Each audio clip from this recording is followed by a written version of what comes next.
Bonjour les amis, j'espère que vous allez bien par la grâce de Dieu. Je vais vous partager déjà ce que j'ai vécu aujourd'hui avec le Saint-Esprit. Je vous le partage à chaud parce que c'était juste magnifique. Et déjà, je vous dis que la leçon qui peut se dégager de ce que j'ai vécu aujourd'hui, c'est qu'il faut être sensible au Saint-Esprit quand il essaye de nous empêcher de faire des choses. Parce que oui, c'est ce qui s'est passé. Le Saint-Esprit m'a empêché de me rendre à un endroit où j'avais l'intention d'aller. D'accord, c'était un magasin de bricolage pour effectuer des retours. Voilà, donc parce que mon programme prévoyait d'aller dans ce magasin et puis dans un autre. Vous voyez, et je me suis dit qu'à la fin, j'allais partir évangéliser. Je suis dans un challenge, une âme gagnée par semaine maintenant. On sort du challenge une âme gagnée par jour et j'ai décidé que maintenant que le challenge une âme gagnée par jour est fini, je vais entamer celui au moins une âme gagnée par semaine. Donc aujourd'hui, c'était la journée où j'ai prévu de sortir. Initialement, c'était pas le cas parce que j'avais prévu autre chose aujourd'hui. Mais quand j'ai regardé la météo, je me suis rendu compte que toute la semaine, il va pleuvoir. Et aujourd'hui, c'était le seul jour où il n'allait pas pleuvoir. Donc, j'ai décidé de faire donc ces courses-là et ensuite d'aller pas loin de chez moi évangéliser. Sauf que quand je sors, déjà, je sors tard par rapport à l'heure que j'ai prévue. Donc, je sors tard. Et quand je me dirige vers le magasin, le premier magasin était déjà fermé d'ailleurs, c'est un magasin où je vais tout le temps, j'ai l'habitude d'aller là-bas, donc je connais le chemin par cœur, je peux y aller les yeux fermés. Mais je ne sais pas ce qui s'est passé aujourd'hui les amis, je ne sais pas ce qui s'est passé. Pendant que je conduis, à un moment donné, je me perds. Qu'est-ce qui s'est passé pour que je me perde? Je ne suis pas capable de vous dire. Vous voyez? Donc je me suis perdue, j'ai pris un chemin qui m'a ramené sur vers chez moi en fait. Donc, imagine, tu es en train d'aller quelque part, tu te perds et tu prends un chemin que tu ne connais pas et puis tu te retrouves proche de chez toi. Quand j'ai constaté cela, je me suis dit, alors là, le Seigneur est en train de me dire de rentrer parce que j'avais une hésitation. À un moment donné, avant de prendre la voiture, je me suis demandé, est-ce que comme il se fait tard, je vais directement évangéliser et je remets ma course à demain ou bien je vais faire de la moitié de ce que voilà ce que j'ai prévu de faire et puis je vais évangéliser. Mais visiblement, le Saint-Esprit avait un autre plan. Et par la suite, il m'a confirmé que c'est lui qui m'avait vraiment empêché d'aller dans ce magasin aujourd'hui. Je finis l'histoire. Donc, je vais à la gare. Je vous assure que quand j'arrive, je me rends compte que le Seigneur avait préparé le terrain. Tu sais que le Seigneur a préparé le terrain comment? Parce que tu arrives, toutes les personnes quasiment à qui tu parles, elles sont comme hypnotisées. Vous voyez? Elles ont toutes accepté de faire la prière du salut. Et en plus, elles m'ont donné leur numéro de téléphone. Donc, je pourrais les recontacter. Je trouve ça juste fabuleux, les amis. Et même celles qui n'ont pas accepté de faire la prière du salut, quand je leur ai apporté le message de la bonne nouvelle, elles m'ont quand même donné leur numéro de téléphone. Donc, je vais pouvoir les relancer. Je suis rentrée chez moi avec quoi? 7 prières du salut et les numéros de téléphone, plus à peu près 3 autres numéros de téléphone. Donc, au total, on va dire une dizaine de numéros de téléphone au moins. J'étais émerveillée. C'est énorme parce que je vous assure qu'il y a des jours où tu sors spécialement pour l'évangélisation, tu t'es préparé et tu as du mal à avoir une seule personne ou bien tu arrives à avoir 1 ou 2 personnes. Je me suis dit quand je sortais qu'aujourd'hui, je vais certainement gagner une âme. Le Seigneur va me conduire vers 1 ou 2 personnes qui vont faire la prière du salut. Mais non, il y a eu 7 prières les amis. Et plus que jamais, j'ai eu la conviction que c'est lui qui m'avait prise par le col pour me ramener vraiment vers chez moi pour que j'aille évangéliser. Vous voyez? Mais ce que je veux relever ici, c'est que le Saint-Esprit est capable de t'empêcher parfois de faire des choses. Quand tu es en train de prendre un chemin et que lui, il veut que tu fasses autre chose, il est capable de mettre des obstacles. Comme là, il a permis que je me perde. Donc, je me suis perdue. Et quand je me perds, il me ramène vers la maison. Donc, heureusement que j'étais sensible, voilà, au Saint-Esprit à ce moment-là et que j'ai compris qu'il fallait que j'annule la course que j'avais l'intention de faire. Donc, vraiment, les amis, soyez sensibles. Retenez que le Saint-Esprit peut vous empêcher de faire des choses et vous conduire autrement. Mais à ce moment-là, encore une fois de plus, j'insiste sur ce fait-là, il faut être sensible. Alors, une deuxième chose peut-être que le Saint-Esprit a fait cette semaine, je suis sur un projet, d'accord, je suis sur un projet, je suis en jeûne cette semaine par rapport à plusieurs choses, y compris un sujet, voilà, un projet. Quand je dis un projet, c'est plusieurs projets, plusieurs petits projets. Et je posais beaucoup de questions au Seigneur là-dessus.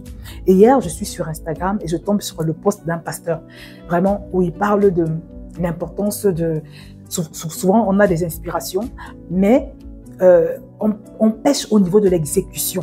Voilà. C'est-à-dire que tu te retrouves en train de mal faire une chose, pas parce que le projet est mauvais ou l'inspiration est mauvaise, mais parce que l'exécution, au niveau de l'exécution, ce n'est pas ça.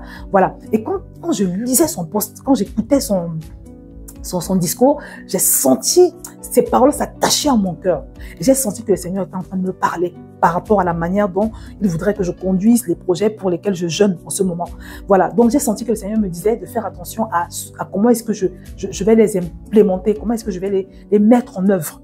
Vous voyez? En tout cas, j'ai senti que le Seigneur me parlait. Comme quoi, même quand tu es sur Instagram, d'accord, tu es en train de scroller, le Seigneur peut te parler. Il te parle, il t'envoie des messages. Et encore là, il faut être sensible. Voilà, mais j'étais tellement heureuse. Donc, toute ma prière aujourd'hui, c'était Saint-Esprit, aide-moi à savoir comment je peux mettre en œuvre tout ce que tu m'as donné comme instruction. Et parce que je suis tombée sur ce message et que je l'ai identifié comme étant le message du Saint-Esprit, je vais faire très attention maintenant quant à la mise en œuvre de tous ces projets que le Seigneur m'a donnés.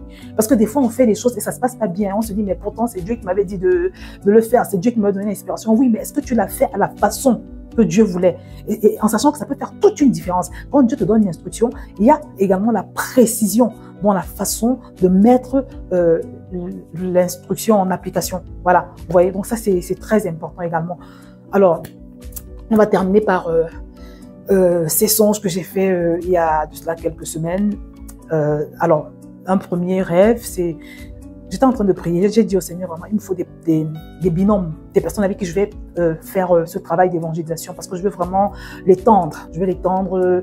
J'ai beaucoup de projets, voilà, concernant l'évangélisation. Et je dis au Seigneur de me montrer des personnes vraiment avec qui je peux faire le projet, quoi. Et quand je fais cette prière, quelques jours après, j'ai un premier songe où je me vois en train d'évangéliser avec une sœur. Une sœur, et je sais qu'elle a l'habitude de faire ce genre de choses. Donc, je me vois en train d'évangéliser avec elle. Et ensuite, quelques jours après encore, je me vois avec une autre sœur. Dans ce rêve, on est carrément partis évangéliser toutes les deux. On est partis évangéliser. Elle me parlait de ses stratégies. Elle me disait que oui, elle aussi, elle se met en jeûne. Elle m'expliquait beaucoup de choses, comment elle fait. Voilà. Et c'est dans la vraie vie, c'est quelqu'un qui a vraiment le fardeau. Elle a un très très bon cœur, vraiment. C'est quelqu'un que j'ai vu naître de nouveau et grandir au point de... Elle fait de grandes choses pour le Seigneur maintenant. Voilà, donc visiblement, je pense que le Seigneur est en train de m'indiquer ces personnes-là comme étant celles avec qui je vais travailler, je dois travailler. Mais quand tu fais ce genre de rêve-là, il faut la confirmation du Saint-Esprit. Il faut des signes. Et il faut aussi que les personnes soient favorables. Voilà, comme Dieu t'a parlé là.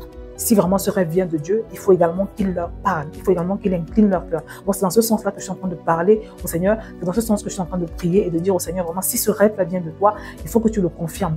Il faut que tu inclines les cœurs des sœurs et aussi que tu me dises comment est-ce qu'il va falloir qu'on travaille ensemble. Mais j'étais très contente déjà parce que quand tu fais une prière, tu demandes à Dieu de te montrer des personnes avec qui tu vas travailler, avec lesquelles tu vas travailler et que tu fais ce genre de songe, c'est fort probablement la réponse du Seigneur. J'étais très reconnaissante, très heureuse, mais comme je vous l'ai dit, je vais chercher à obtenir une confirmation. Et il faut aussi que les personnes soient d'accord, que le projet leur parle. Vous voyez? Bon, normalement, ça devrait être bon, mais je veux vraiment une confirmation parce qu'il s'agit de s'associer. Et quand tu t'associes, c'est toujours un peu délicat. C'est un peu comme dans le cadre d'un mariage. Si tu t'associes avec la mauvaise personne, ça peut gâcher tout ton projet. Vous voyez? Donc, voilà. Je crois que j'ai dû faire un autre rêve encore. Je ne me rappelle plus trop. Oui, j'ai fait un songe également. Je pense que c'est le Seigneur qui a essayé de me parler, même si je n'ai pas fait bon accueil à ce songe. Parce que des fois, tu fais un rêve, mais ça ne correspond pas trop à ce que tu as envie de faire. Et le rêve que j'ai fait, c'est, alors je me suis vue avec ma mère et puis une sœur en Christ qui est pasteur, qui me disait qu'il faut que j'ouvre une cellule de maison. Alors je ne sais pas comment toi qui me regardes, comment vous appelez ça dans votre église. Ah, ici, on les appelle des familles d'impact. Familles d'impact, c'est des chrétiens qui se réunissent en petits groupes dans des maisons, d'accord?